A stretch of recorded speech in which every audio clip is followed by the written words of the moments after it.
Welcome, podcast listeners. You are here with your host. It's Mr. Budget Pedal Chap. I'm absolutely fucked this week. I am so tired, but the show must go on. We are here with Mr. Matt Quine. Say hi, Matt. Hi, Matt. Yo.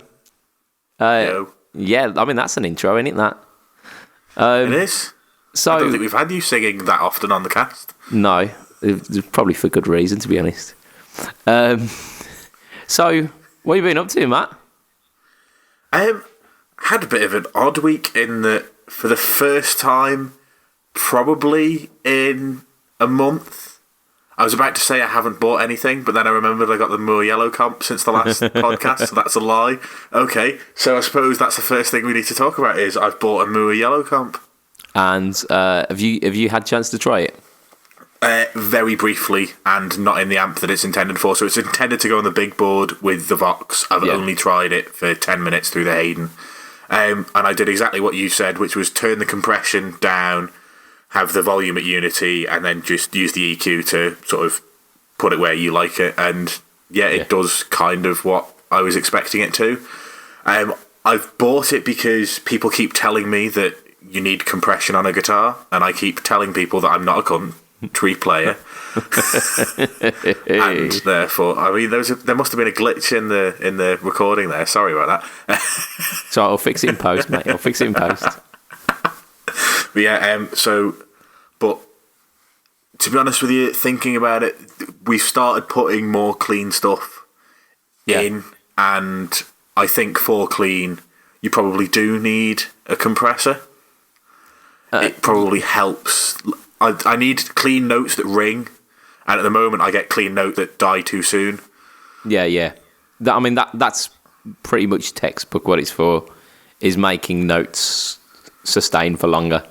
Yeah. But I use it not only with clean, and like I say, I only very much kind of feather the compression on just a touch, so that it kind of blooms in a little bit, rather than that really kind of squishy. Yeah, no, I don't want squishy. I like that's the sound I hate. That squashed compression, horrible. Yeah, I mean it's ideal for country because there's so much kind of attack on the notes, especially because they're using like either like position 2 on a Strat or like the bridge of a telly. Yeah, like an actual like telly bridge pickup, rather than like a Seymour Duncan quarter powder as well. Yeah, and clean. Why the shit would you do that? Yeah, that's why they need those bloody compressors. Morons. Just use a neck pickup. That's it, yeah. It's literally what tellies are for. They have got the best one. So just fucking use it. But yeah, I find like using a compressor, I don't have to use as much gain to get the kind of sustain and saturation that I used to get via turning the gain all the way up. So I don't have to be so childish anymore. Yeah, and I think that might be something that happens. I might end up having it as an always-on pedal so that I don't have to kick in the OCD, the Tube Screamer, and the Hotcake when I need lots and lots of ringing, long notes. Yeah, well, it means when you do that, you suffer a bit with the clarity of the note, whereas with a compressor, you're still getting a lot of the clarity at lower gains, but you're still getting the singing notes that you require, Yeah. So, and like I say, that's kind of what I need it for, and I've put this off now. I mean, I've been in this band, what are we, 2018? I've been in this band 7 years now, and I've never used a compressor pedal. Well, used a compressor pedal once, and it was a crappy Digitech one that just, the only sound it did was the horrible squashy one. Oh, was that the big squeeze or whatever it's called? Yeah, that's the one, the orange one. Yeah. Yeah. And I managed to kill that because I accidentally plugged an 18-volt power supply into it as well. Accidentally, but I don't think that was with quotations. I don't think that really matters because it was shit anyway. He was like, "Die, you squishy bastard! Die!" Yeah. So I mean, like I say, I've not really tried it in the proper setup that I want it for, but Yeah. I'm pretty sure it's going to work for what I've used it for. I suppose the next thing I did was I gigged with the Hayden for the first time on Friday. I had to use the main board again because I do need chorus, and I don't yet have the chorus pedal. Uh-huh. I didn't bother plugging both boards in and plugging one into the other. Yeah. But I did play plugs into the board, like guitar into the board rather than wireless system. Yeah. For the first time in God knows how long, and it felt really weird because in soundcheck I couldn't go to the back of the room and hear what the guitar sounded like for the first time in 3 years. You just had to rely on the fact it was awesome. That's it.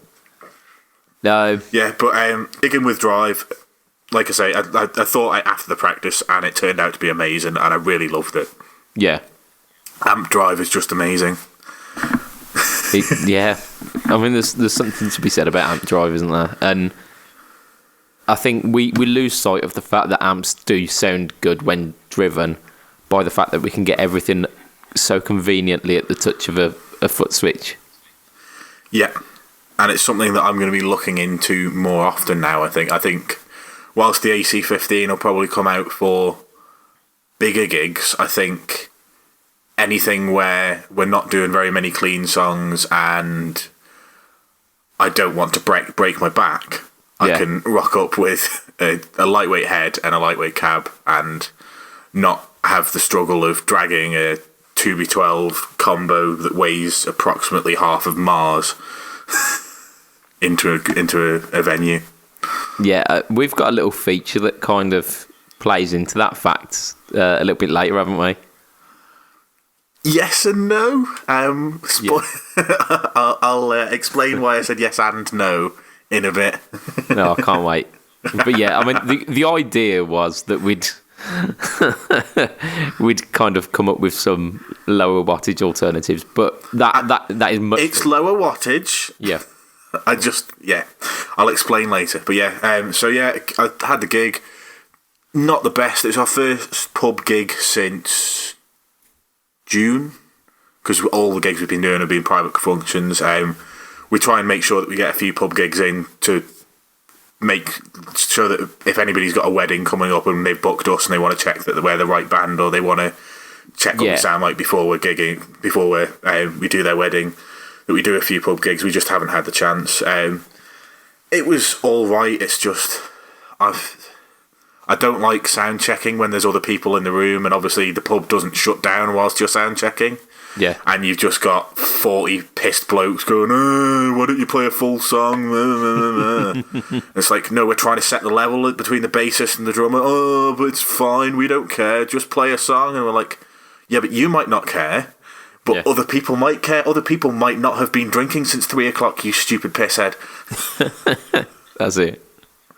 But it's the joys of pub gigging, isn't it? Well, to be honest, usually with the pub gigs that I do, it's doors open after we've sound checked, so we get to sound check to an empty room. But it's been a while, so so I don't know, things might have changed. I mean, what I have done this week, I've done some stuff. I whipped out the Telecaster that kind of started the Telecaster thing. So right, okay. The story is like, I used to play Strats quite a lot, and I was like, I fancy a Telecaster, but I don't have a great deal of cash. I'll just kind of check eBay for some like pretty decent deals and see if I can just like pick up a cheap beta telly. Because back then Facebook Marketplace wasn't a thing, and I don't think I was on Facebook anyway. So eBay was the one and only way of getting stuff. So I saw this kind of parts caster, no name Telecaster bits. That had absolutely no interest on it. It was collection only, and just so happened to be like 10 minutes away from where I was working. And And of course, with like those two kind of criteria on it, no one was interested at all. Yeah. So I ended up getting this pretty decent spec'd up telly. It's like a mahogany body that the guy had cut out himself. It's a pretty decent job, but it's a hand, not professionally built, but hand built Telecaster body. The neck was made by like a local luthier, and has got a Fender decal on it.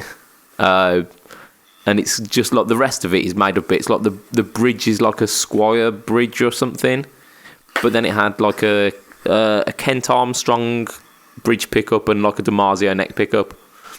Okay. And when I picked it up, I think the volume pot was faulty, so you could either have it all on or it would just crackle below anything else. So I had to get it sorted out. But like I say, I paid 90 quid for it, and it was like a really decent telly, and I ended up like falling in love with it, getting rid of the Strats, and then buying shitloads of tellies. But like ever since, my number one has taken over, and that became the telly to go to, and I kind of forgot about this one.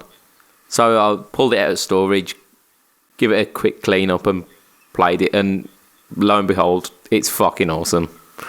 I not long after I got it, I really didn't like the Kent Armstrong bridge pickup, because it was like a really dark sounding pickup. So I ended up putting a Seymour Duncan quarter pounder in it, because well, why the fuck wouldn't you? I was going to say, because that's a good pickup for a Telecaster bridge. Well, yeah, I mean, like I took out like a standard Telecaster pickup for like a well-known dark Telecaster pickup, but it worked. It worked better, and it works really well with it, especially with drive as well. But this like unknown DiMarzio neck pickup, the guy told me it was a DiMarzio, and I haven't checked, if I'm honest. But he said, yeah, it's a DiMarzio, and I asked him for more information, and he went, it's a DiMarzio, mate.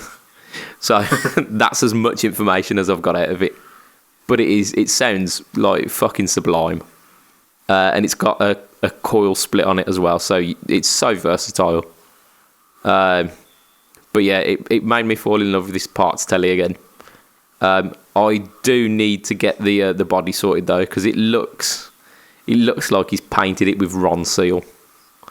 It's just it's bad. So it's like this kind of brown stain, but it's got like drip marks on it, where it looks as if he's just like slapped the paintbrush on it and just let happen what happens. So yeah, I think at some point in its life, I will strip it and put some actual, like an actual decent finish. When I first started playing guitar, I always wanted to have like a green stain telly like Francis Rossi. So I think maybe one day I might do that to this telly. Do it. That's an awesome finish. It is. I love that guitar. Yeah. I mean, his has gone through many changes, hasn't it? And it's got. Well, he retired it 3 years ago. He had to retire it because it was falling to pieces. Like, it was like the bridge wouldn't stay in the body anymore. He like filled the holes where the screws had come in with dowel so many times that even that wasn't keeping the bridge screwed in anymore. So he was like, "Yeah, I've had to retire it." It was just before. Was it him or Parfit passed away? Parfit. Yeah, Parfit's gone. Yeah, I think it was like a year before Parfit passed away. They had to retire the green telly because it just, after like 60 years of abuse, it had finally gone, yeah, no, not anymore, mate. But I mean, considering how much that guitar has been through, it's done its job and some, hasn't it? Yeah, very much so. Doesn't owe him a penny anymore. That. No. So, yeah, I think I might do a tribute to that one day. So yeah, I played that, and it was awesome. I also played a rather lovely guitar pedal this week as well. I might have mentioned last week. I don't know if I did actually. But the lovely Mr. Stuart Tate has sent me through a B&B Overdrive, which was his kind of flagship model. It used to have some rather political image on the front, and now he's he's settled for a little bit more subtle, a little bit classier, dare I say, graphic on the front. Yeah, I mean, like, if you want to make a viable business, having politics on the front of your pedal is probably not the best. I mean, actually, I don't think it would have affected him that much, because I would say a lot of musicians are more liberal than not. Yeah. And that might be a generalisation that I come to regret, but, like, maybe that's just my circle of friends. I don't know. Yeah, I think, like, if I recall back to the interview, he says it, even though it had like political figures on the pedal, it wasn't actually meant to be a political statement. It was just a kind of a bit of banter between his friends that got out of hand, which is the greatest kind of the greatest kind of basis of a pedal, and a pedal company as well. It got out of hand a little bit. But yeah, this B&B Overdrive, it's heavily based on the Rat circuit, and part of the reason why Stuart sent it over was because I was talking to him and said, I haven't really tried a Rat. I've tried the Moore Black Secret, which is supposed to be Rat flavoured, but it's not great. Yeah, I mean, Moore makes some fantastic pedals, but that one isn't really it. Yeah, so he sent me this thing over, and it's pretty fucking good. So I mean, it's what we've come to expect from Mr. Tate, though, isn't it? Yeah, it turns out he does know how to make pedals. He's pretty clever in that sense. So yeah, it's like, if you've played a Rat, I'm going to be preaching to the choir here, but I hadn't played it. I hadn't played a Rat before, and this one. So kind of up to about a third of the gain, you've got kind of subtle bluesy crunch. Kind of from a third to 2/3, you've got kind of 90s distortion. Right. Kind of, yeah, you're kind of like punk tone. Yeah. And then if you push it beyond that, it almost kind of tickles the fuzz. Oh shit, I don't even know what I'm saying these days. I suppose it's not as bad as last week, is it? With all the loads flying over the place. Let's try not to talk about multiple loads. Loads, yeah. So yeah, the B&B tickles the fuzz, yeah. So yeah, I recorded a little demo of that this week, and I was only supposed to play it for about probably an hour. I ended up something like 2.5 hours in, having to turn my amp off because I knew that I would still spend more time playing it. Yeah. However, I would, if I were you, listener, and Matt, I don't know if you fall into this category though. Check out my YouTube channel next Friday. Okay, so it will be this Friday, by the time the podcast comes out. This podcast is released on Monday. On the Friday, you need to check out the YouTube channel, and I'm just giving you that as a hint now. So you need to check that YouTube channel out. Okay. Makes sense. I'm not gonna say any more, but you need to check it out. I will be doing so. And almost along the same kind of lines, by this Monday, which is very strange because it's not Monday for us at all at the moment, but by this Monday that this podcast is out, the competition for the Dave Rage Budget Pedal Chaps solo competition will be closed. And if I've got my finger out and managed to wrangle Mr. Dave Rage, because he's a very busy chap, we will be announcing a winner on our interview podcast, and the last interview podcast for the year. Yep. Which is exciting stuff. But you need to listen to that podcast if you're the winner to find out if you won this bounty of pedals. I mean, I'm going to be listening to it myself just to check that it weren't me, because I really want it. Yeah, and there's quite a significant number of pedals on there, isn't there? Indeed, I'm eyeing up that Hello Sailor. I think it's a Rangemaster that he's thrown in. Which it's the Rangemaster Fuzz, isn't it? It's the Rangemasters. It's like a treble booster kind of thing, isn't it? Oh, is it? Yeah. I mixed them all up. I'm not very good with names. Yeah, the Rangemaster, and he's been demoing the Rangemaster into Tube Screamers and after Tube Screamers this week, and they sound bloody good. so yeah.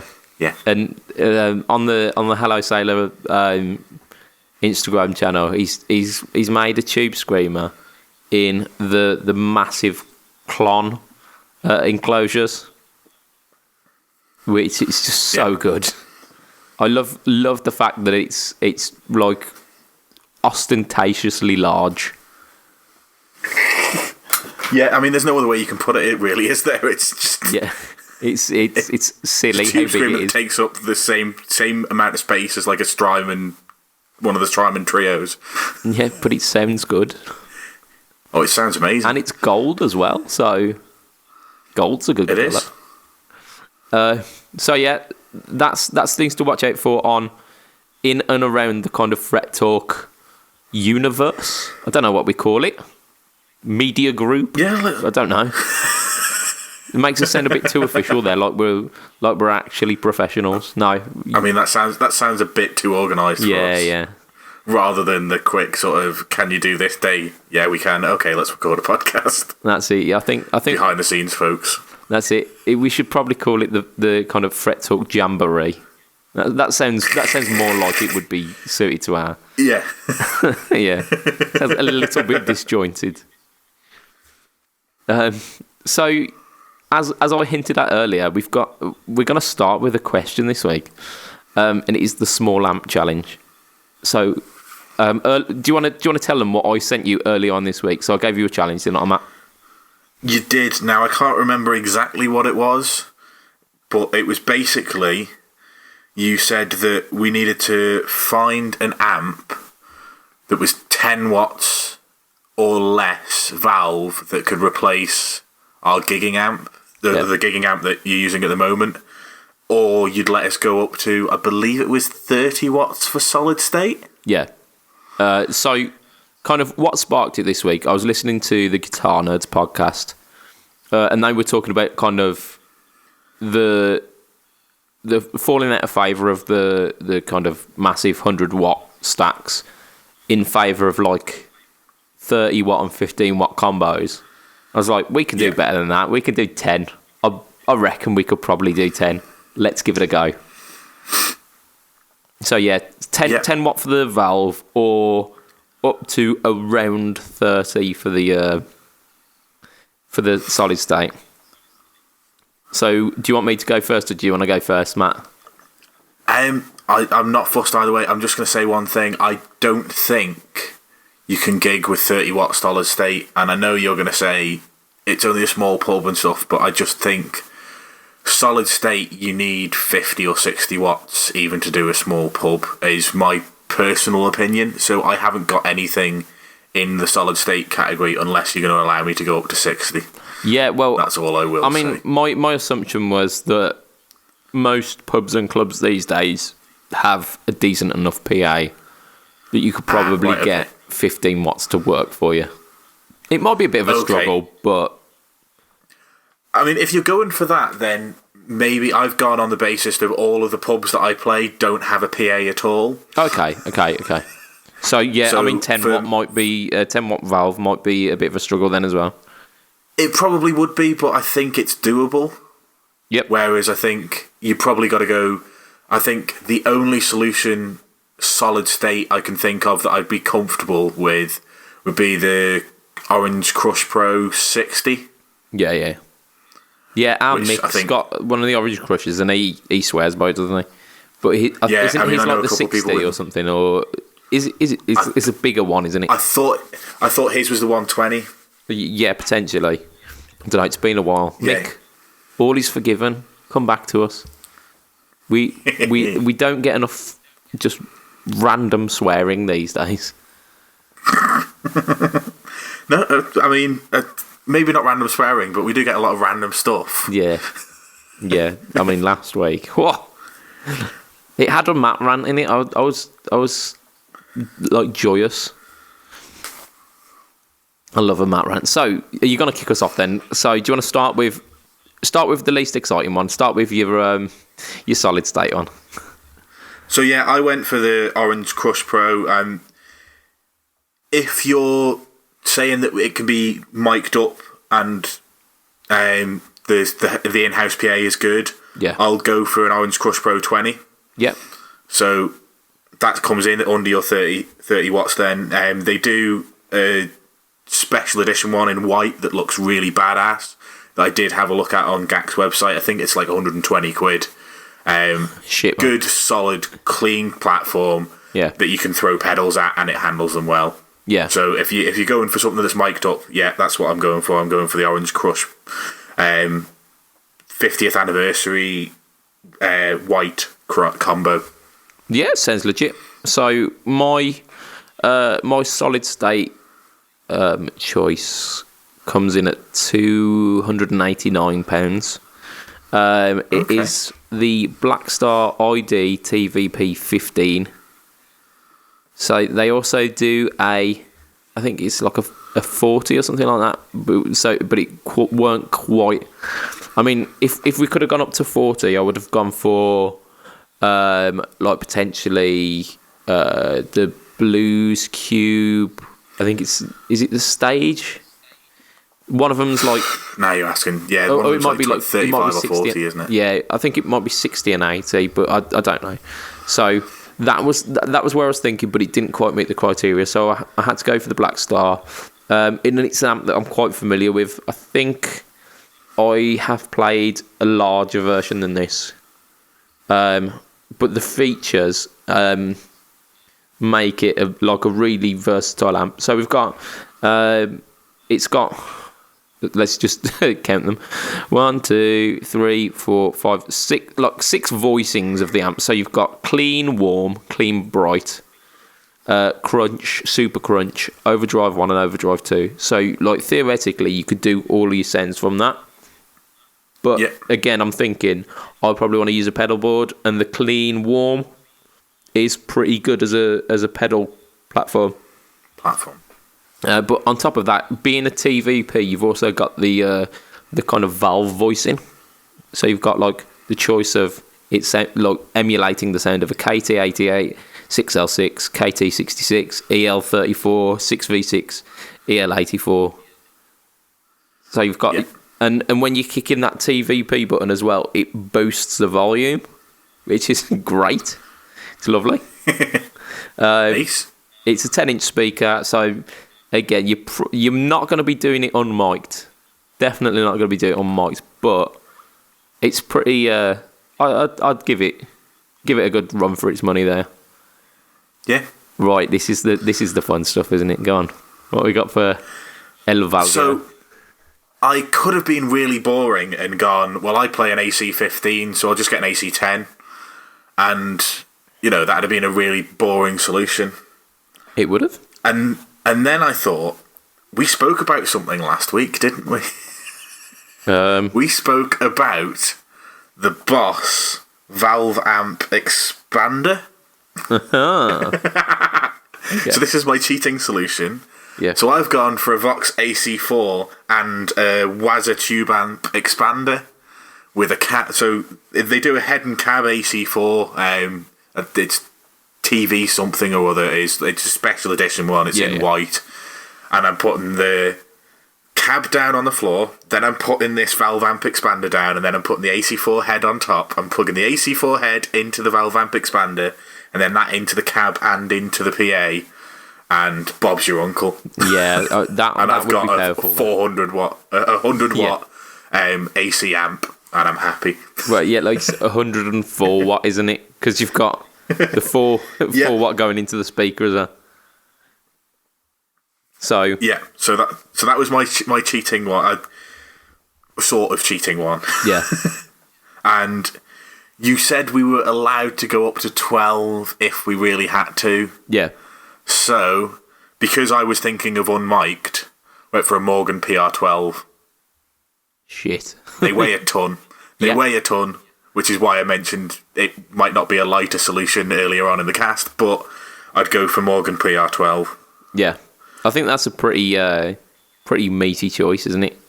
The Morgan PR12, Steve Burrows, that I speak about regularly, that went down and he's got a load of high-end gear, uses PR12s, and they just sound incredible. They're a bit Fendery voiced for me. Yeah. But if I would just be using it as a clean platform, so I'd be flavouring it with pedals in front of it to take away the Fendery harshness that I'm not a massive fan of. No wrong with a Fender amp, mate. No wrong. I know. Well, apart from the Blues Junior, that can go suck a dick. I literally don't understand it. I do not understand why they are so popular. And we could have had that for this as well, because they're quite small wattage, aren't they? Or are they 15? They're 15. They're 15. Nah, I probably could have got away with that, to be honest. But doesn't really matter. I'd rather stick hot forks in my eyes. That's it, yeah. So I went for something slightly out of left field here. At the Birmingham Guitar Show, I had the beautiful fortune of playing a lovely handmade amplifier. It is called the Honey Boy 5 guitar. So he does a couple of guitar amps. He does an 18 watt guitar amp as well, which is slightly out of the the wattage range. I was tempted to just do it and go, fuck it. You can't use your 15 watt, but I'm using an 18. So the 5. I actually probably preferred the voicing of the 5 over the 18 as well. So that's something. He's doing a 30 watt now as well, which man.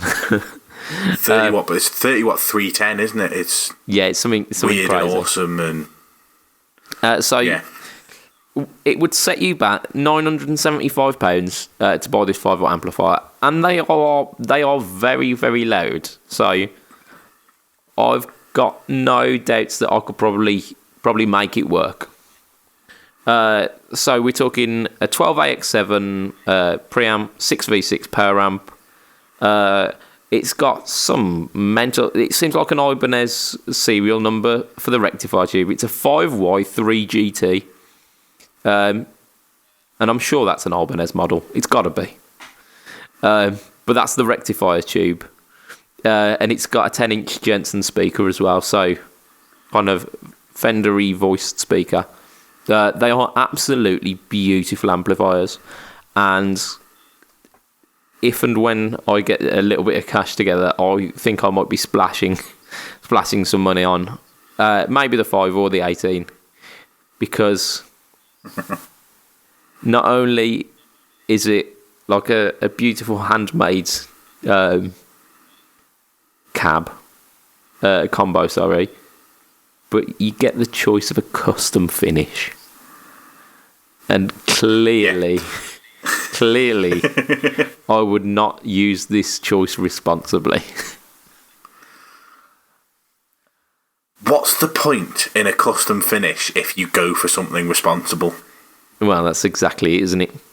So, I mean, he does some quite tasteful ones, but he also does like kind of faux croc skin stuff in like various vibrant colours, and I'd probably go for something like purple with gold trimming, or like like a seafoam green with like your kind of your tweedy grill cloth. I don't know. I'd go for something which just... That's what you used to do. Seafoam green, tweedy grill cloth, taut corners, and I had taut handle. Oh, that is... Yeah. So I mean, that's my choice. I'm not entirely sure if the 5-watt. No, you know what? It will definitely do it.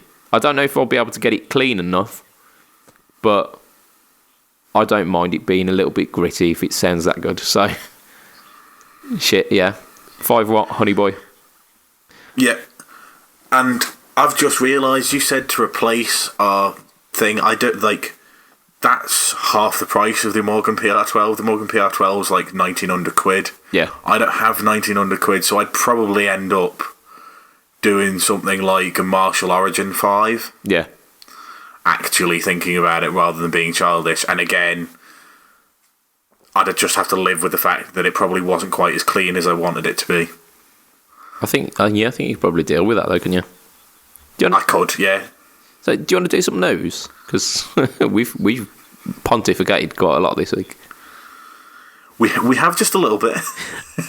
So we've got a little bit of news. So we're gonna start off with something which, when I first saw it, excited me. Then I saw the price, and then I was less excited. So Gibson, steady. Gibson BB King Lucille White. Say what? Okay. So yeah, it's not something I remember him playing, but that's just because I've only seen him play a few times. No, I don't. Time it's been I don't think he ever played a white one, to my knowledge, anyway. But so you kind of standard Lucille accoutrement. So it's got no F holes, but it is semi-hollow. It has a TP6 tailpiece, which is it's an odd tailpiece if you don't know the kind of history behind it. It's basically, do you know Floyd Rose systems, how they've got like these little kind of fine-tuning wheels? Yeah. It's one of those built into like a stop bar, essentially. Okay, that's a bit odd. Yeah, but I sort of get what you mean. So it's like a normal Gibson bridge system, but you can adjust the tuning at the bridge end. Yeah, so you set the tuning with your tuners, but then you can absolutely nail the fine tuning with the TP6. Okay. At one point in my crazy guitar career, I was looking into the TP6 tailpiece to have a hardtail guitar, but that had the Floyd Rose nut, so you could lock it and then just fine tune it. Because I loved the fact that Floyd Roses were like rock solid tune, but you can't have a Floyd Rose nut without being able to fine tune it at the end. Otherwise, you'll just never get it in tune to start off with. Yeah. So I toyed with the idea of doing that, but then realised that's fucking stupid. I was going to say, I'm glad you came to that conclusion in the end, because what my head was saying whilst you were explaining that was, that's fucking stupid. Well, yeah, I don't worry about it. Like when I was probably 19, I realised that. So, was this when you were dreaming up your dream guitars after you just started? Yeah. I want a hardtail, but I want a locking nut. That's it. I want all of the kind of tuning stability of a Floyd Rose. I don't care. I'm not going to put it into drop D or any stupid tuning like that. So I don't need to tune on the fly. But I want it to be a hardtail. Don't need any of that stupid wiggle stick nonsense. So yeah, that's my kind of foray into the TP6 tailpiece and why I know a little bit about it. It's got the Veritone switch, so 6-way switch that adds different capacitors, kind of revoices the whole shebang. It's got stereo jack, so like 2 jack inputs, which means that you can have one pickup going to one amp, another pickup going to the other, or you can run them as it calls mono, essentially normal mode, where you can switch between them. However, it has a rich light board, which some people do. Yeah, some people moan about, and the fact that it's like a composite makes you think, okay, it's less of a premium. It also has got 490T and 490R pickups. So budget Gibson pickups. So this is coming in at, it's still a hollow body, so 1,900 quid. Double it and some. Jesus Christ! So, yeah, so let me get this right. So you've got some bits of wood stuck together in a mushy paste and then shoved into the cavity to make a fretboard. You've got the budget line Gibson pickups, and it's coming in at more than $4,000. Yeah, 420. I mean, you've got to be 420 in to really see this as a viable option, haven't you? yeah, they high as ball. So it's got a torque guard. So I mean that's a redeeming feature on it. And I guess it's a white 3.3. No, it's not even 3.35 really. Yeah, is it? It's 3.45. 3.45, whatever it is. And you said it's the Lucille, so it's not got the F hole. So it is something unique. So yeah, when I was saying 1,900, I was probably being a bit mean, but I mean, $2,500 is kind of. I'd be annoyed at getting a 490T and 490R for in a $2,500 guitar. Oh yeah. Do not get me wrong. Like it is a slap in the face, isn't it? I don't know if that was BB King's pickup of choice, but I'm gonna say that it probably wasn't. No, I'm gonna say it probably didn't exist when he got his first Lucille. Probably not. However, there was a product video on it, and that frizzy-haired gentleman, Jared Nickel James, or James Nickel, or whatever it was, Jared, that guy, he was playing it, and that guy can play. He's a serious player. It sounded good. It sounded really good. Is it £4,420 worth of good? Is it bollocks? Yeah, I'm sorry. Like it's just another Gibson. This, if you're going to release guitars like this, don't release massive news articles saying this is a new product. Release it as kind of a special thing that you have to find out about, and you feel special when you find out about it because it's not been advertised anywhere. And you sell the 15, 20 that you might sell at that price. You'll still make the money that you were going to make, but you won't get any of the backlash. Like, I know we've bitched about Gibson and like we're criticised for always saying Gibson are doing stupid things, but I'm sorry, this is stupid. Yeah, I mean, there's certain choices which make it stupid, don't they? I mean, the board not being a premium, you'd expect at least ebony for like 420, wouldn't you? Yeah, and we're now in a stage where they're not going to class musical instruments within CITES. Why not just put rosewood on it? Yeah. I mean, rosewood or ebony, because both are choices for Gibson guitars. Actual wood.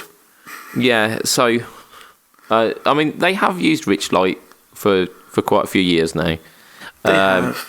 But yeah, like we're both thinking, it's a lot of money for what is perceived as not premium materials. So yeah, I think that's where we leave the BB King Lucille. But like, it looks rad. It does look rad. Yeah, and I'm sure there'll be people out there that buy it. It's just there's not going to be many of them, and for that reason, I don't think they should be advertising it in the way that they probably are. Yeah, well, I don't know. I didn't see like mass advertisements for it. I managed to catch it in a little bit of news. But let's move on anyway, because I think we go on to the next one. We should go into the next one. So on the last one, we talked about the next one. Now this is this one. Maybe we should. This is the segment on the next one from the last one that is this one. Exactly. I'm And if you're glad not that we've made confused everything already- so clear. So Boss absolutely smashed it last week with the power expander. So much so that Matt mentioned it again. I don't think it's the last time that we're going to mention it, to be honest. No, like Dream rigs are going to include that now. Yeah. So they also released an amp line as well, which. So let's talk about the specs first, and then we can bitch about it. So they're touting it as so it's got four power amp sections based on a 6V6, 6L6, EL84, EL34. They are not valve power sections. They are solid state, but they are solid state Valve voiced. Yeah, emulating. So they're emulating it in an analog way rather than the digital way that the Blackstar TVP stuff does. This is an actual analog way of doing it. So it's like 4 different power amp circuits that are built into it. Doing it analog but solid state is different. Yeah. I'll give them that. So I mean, it's a interesting take. So what else have we got? So there are 2 versions. There's the Artist, which is the 80 watt, and the Stage, which is the 40 watt. It has got the kind of standard stuff that you'd expect from it. It's got USB editing, so you can fine tune the stuff. You can fine tune like the sag and the bias of the like modelled analog amp circuitry. So like the sag of the theoretical 6v6 and the bias of them, and like the EQ settings as well can be like fine tuned. Usually I'd read over stuff like that and be like, yeah, okay, whatever. But our friend, the guitar geek, Mr. Andrew Ferris, he showed the kind of the editor software for the Katana Artist with his Katana Tuesday thing this week, where he did Mute. Supermassive. That's the one. And it sounded really good. He got it very, very close with by managing to use the kind of fine tuning of the Artist software. So after seeing that, I'm pretty excited for the fact that it's got like the fine tuning end for this stuff. It also works as a USB interface. I've also written down the word Tube Logic, which I assume refers to the kind of 4 solid state power sections. So let's talk the price. So 40 watt will bring you in at like £439. 80 watt is £615. What do you think, Matthew? I'm really not that fussed. Like, I don't want to be like, after how excited I was for the Valve amp expander, or it was an amp expander, whatever they called it. Yeah, there was. Yeah. This is just meh. Valve amps sound good. Some solid state amps sound good. Why do you need Valve emulating solid state amps? And why do you need a product name that is like Hotone so that nobody's going to pronounce it how you want it pronouncing? And why, like, just when, as much as, like, say, the Katana has all this wonderful stuff where you can plug it into your computer and tweak about with it and get the sound you want, with a Valve amp you can do that with the tweak of a couple of knobs on the top of it, and then you get the sound that you want. You don't have to plug it into your computer, and I can't be arsed taking my computer to a gig to get my amp to sound good. I want something that I can tweak to the room on the fly, and I think that you would be close at gigs, but you'd never ever be the sound you want in your head, because you can't do that micro tweaking. at a gig without plugging your laptop in your amp, and who wants to turn up to a pub on a Saturday night at 8:30, set their rig up, then plug their amp into a laptop, spend another 20 minutes tweaking to the sound of the room as it is then, and then have 100 people pile in off the street at 11 o'clock. Your amp sound then, again, is not quite set to room. You can't just tweak the EQ slightly on the top of your amp. You've got to plug your laptop back in. I'm sorry, but nobody's doing that. So...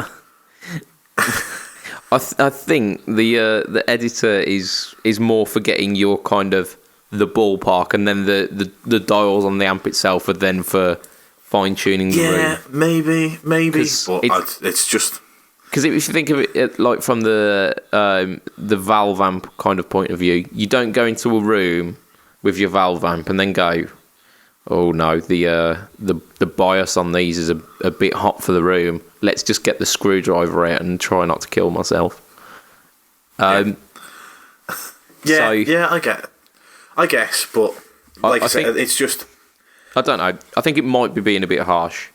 It might be, but at the same time, I don't criticise the TC pedals for the way that they're stupid, like tweaking of your... Yeah, the tone print software, because you can still tweak the pedal on the fly, and even if you're using the tone print, you can send a tone print via your phone. Whereas this, if you do want to do any tweaking at all, it's plug it in time. And as much as that sounds wonderful, I can't be arsed with that shit. Yeah, mini Matt rant. Sorry. It's okay. It's. I'll leave you to redeem the fact that these are actually a half decent product. I like I kind of alluded to at the start of it. I'm gonna rag on it, but not for the reasons that you have. For me, I'm just concerned where it sits in the kind of Boss Roland lineup. Oh yeah, because like they've got the Katana, which is probably half the price of each of these.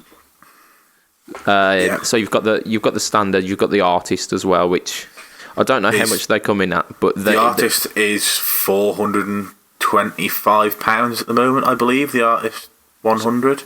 So there you go. The artist 100 is coming in very similar to the same price as the Stage 40 Nextone. So like comparable. I imagine they do quite a similar thing, because they say that these are, because they're analog, what do they call it, tube logic? Fucked if I know, man. I think this was the kind of the software, the kind of thing that they were taking with the Blues Cubes, actually, the tube logic. So it might be a continuation from that. But that they say that 40 watts is comparable to 40 watts of valve, not like the 100 watt artist is probably comparable to something 30 watt, 30 watt, 20 watt. Well, the artist is a Class D power section, whereas these are Class AB, so it's not quite a Class A valve, but it's as damn close as you're going to get with anything solid state. So you should get most of a 40 watt valve amp volume from one of these 40 watt next ones. Yeah, and you also, if it's an AB power section, you're also going to get a slightly more authentic feel than you would with a D Class D power section, because they're like very efficient, but also the efficiency kind of sterilizes it a little bit. Yeah. So yeah, I mean that might be a kind of a step up from the artists in terms of the Katanas, in terms of like the feel that you get from it. Yeah, I mean, I'm not 100% sure, but I'm pretty sure that the artists are Class D power sections. Yeah, it rings a bell. But yeah, I mean, you're talking like for the comparable like 100 watt artist, you're getting the 40 watt version of the next one. So that's a little bit confusing. The fact that is it here to try and take over the katanas, or is it because it seems like it's the next price point up, but then it seems to be competing with their very own Blues Cube, which they're brilliant amps. Don't get me wrong; they are very good amps.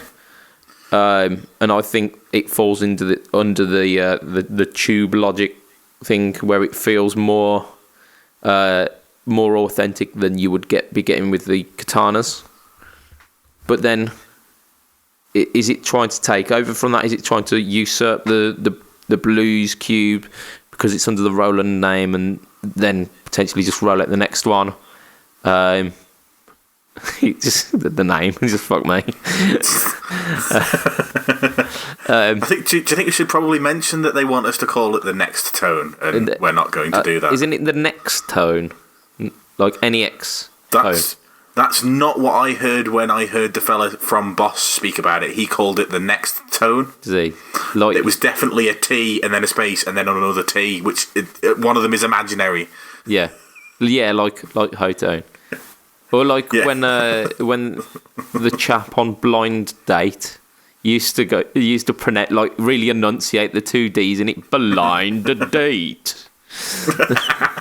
It's one of them. Next to tone. Exactly. Yeah, that's what it sounded like to me when he was doing the video, and it might have been that the video skipped at the wrong time, and it might be supposed to be Nextone. Yeah, but who knows? When I heard it that one time, I watched that one promotional thing on it. It was Nextone. Yeah. So, I mean, we're throwing our cards on the table at the moment, saying we don't really understand it and don't see where it's going to sit. So by us doing that, this is going to be the next big thing, and it's going to completely blow everything out the water, and it's all anyone's going to be talking about next year, isn't it? Yeah, it's going to be the amp to have this time next year, and we're going to be going, but I don't understand. Yeah, and if anyone from Boss is listening, you can put that on your advertisement slogans, that Fret Talk Podcast, we don't understand. I mean, I'm pretty sure we said that about the katana very, very early on, and look what happened to that. Yeah, that died a death, didn't it, that one? Yeah, totally. It's nobody's playing them. Fucking ubiquitous son of a bitch. Right, we've got one last piece of news today, because I think we've polished off the next one there, haven't we? So, a company that we don't usually speak too much about, J Rocket or J Rad. I don't know why they've got two names. Don't quote me on it. But they've come up with a pedal called the Monkey Man, which to me it sprung up images of the Kinks. But I mean, the first thing that hit my head was that's a bit dodgy in 2018. Yeah, which exactly, like, literally, if you listen to Monkey Man by the Kinks, you just think, oh, hang on. It just makes that puts me on edge straight away. Yeah, I mean, like, it's not like a yellow enclosure, is it? No. It's like a pastely green. It's almost kind of like surf green. Okay, it looks quite classy, actually. But yeah, like, full disclaimer, I absolutely love the Kinks. Monkey Man, not my favourite Kinks tune. I mean, it's kind of on par with Lola, where you just like, probably okay back then. I mean, Lola's not exactly offensive about it. Listen to it. You might. Maybe I need to listen to it again. To be fair, I probably haven't heard Lola in about 5 years. Yeah. All I remember is the bit about cherry cola. Yeah. But it's because they originally rhymed it with Coca-Cola, but couldn't do that because of the copyright. But yeah, whenever I think of that tune, I think of Future Armor and Zap Brannigan singing singing Layla. Layla. He's terrible. Just a terrible man. But yeah, Future Armor, hilarious. So J Rocket, Monkey Man. It's a tweed amp in a very cool looking box. What's that got to do with monkeys? I haven't a fucking clue, mate. Okay, as long as we're on the same page. Yeah. No, I mean, but then again, like, what's an archer got to do with like a centaur? Or are they depicted as archers? I'm pretty sure centaurs have been archers in some like fantasy world at some point. Yeah, I believe before I'd seen that pedal, I'd definitely seen a centaur with a bow and arrow trying to shoot something. Fair play. Maybe monkey men often carry around tweed amps, also in mythology. I don't know. Yes, because you want to watch what you're saying again there. Yeah. Yeah, I think that's... and I think that's where we'll leave this new segment. So it's got 3 controls. However, they are not what you think. So volume is one of them. Yes. Big tick. Yeah. That's one you expect. So the other one should be tone and gain, yeah? No, not at all. So what? You've got it's a drive pedal. Yeah, speaker volume, breakup. tone, gain. Speaker breakup. Okay, I mean that's basically it's a synonym for drive. Yeah. Yeah. Sort of. Yeah, but then the tone control isn't a tone control; it's a spring reverb control. So this definitely has 2 foot switches, then, yeah? No, it does not. So, sorry, what now? Yeah, it's unashamedly if you want to sound like that specific tweed amp, you just stamp on this, and then everything happens. So the verb and the whole kind of vibe of it. So okay, that's different. It is, and I applaud different. So hats off, you J Rocket people, you. It sounds really good. It has got that kind of classic tweed amp kind of thing going on. They ended up playing like a little bit of kind of Stones inspired stuff, and it absolutely nailed that tone. But there's kind of more classic tweedy tones that they do. The guy who's playing the pedal demoing it, I can't remember what his name was. But like very accomplished player, didn't just play blues, like very subtle blues. Yeah. Didn't just shred the shit out of it. Okay, so this is somebody who could actually do a pedal demo. Yeah, I mean he did some fancy playing. I was like, yeah, that's some tasty work. And then he backed it off and did some like chordal work. And like I say, he played something very Stonesy. So yeah. I only got about 4 minutes into the pedal demo because it was probably about 8 minutes long. And I'm like, well, come on, it's got 3 fucking controls. But like from what I heard, very very subtle, not like super in your face drive. Very Fendery. Like I say, yeah, just that real vintage vibe with it. $199. Not too bad. It's a bit steep, to be honest. It is, but I mean, everything's going that way at the moment. Yeah, it's not out the realm for J-Rock. And you've got to remember, this is a drive reverb pedal, not just a drive pedal. Yeah, I suppose. Yeah, if you like take all the drive off, you could just use it as a spring reverb pedal, which I mean, why would single control spring reverb pedal? That's it. Yeah. That also kind of works as a preamp on your tone as well because it will colour your signal. Yeah, whether you like it or not. Yeah, so potentially not the greatest spring reverb pedal. Reverb pedal. But I mean, the option not recommending is it as a spring reverb. Yeah. But if you really want to, yeah, yeah. If you need a tweed amp speaker sound for a few songs, but then also just need a spring reverb pedal with a few kind of dial adjusts, you get there. I don't know. Who knows? Yeah, I don't think I'm going to be buying one anytime soon. But no, I won't be either. But like I've said many times on this podcast, I'm not a fan of Fender amps. Yeah, and they're not particularly known for their astonishing drive tones, are they, Fenders? No, not really. But yeah, like I say, early kind of British bluesy stuff. So yeah, it's all good. And I thought. Yeah.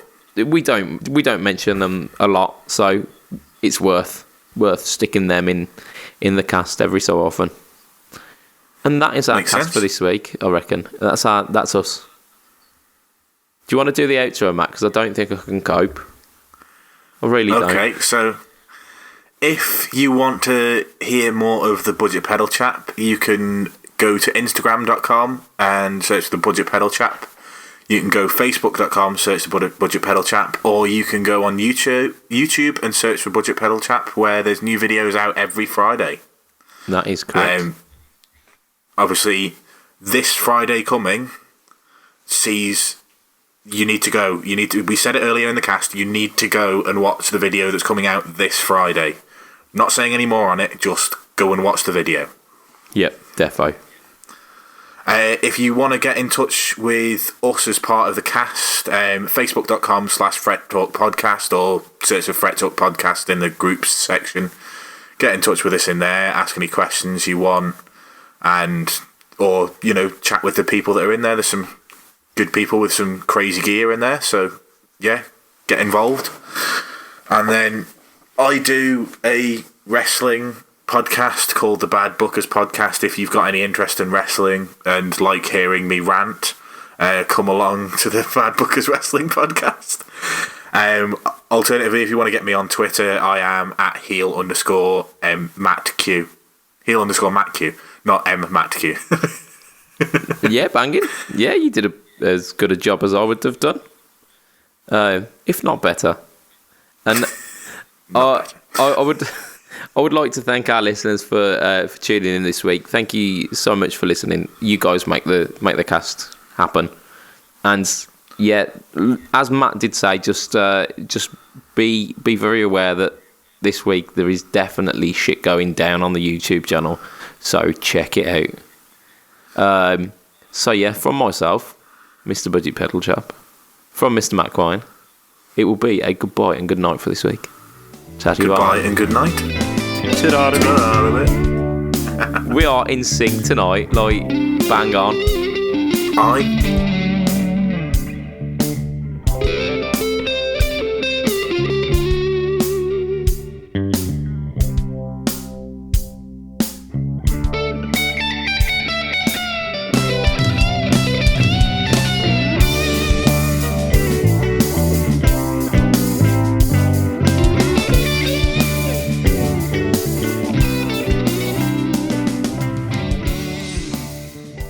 That's a podcast. That is a podcast. Like a motherfucker.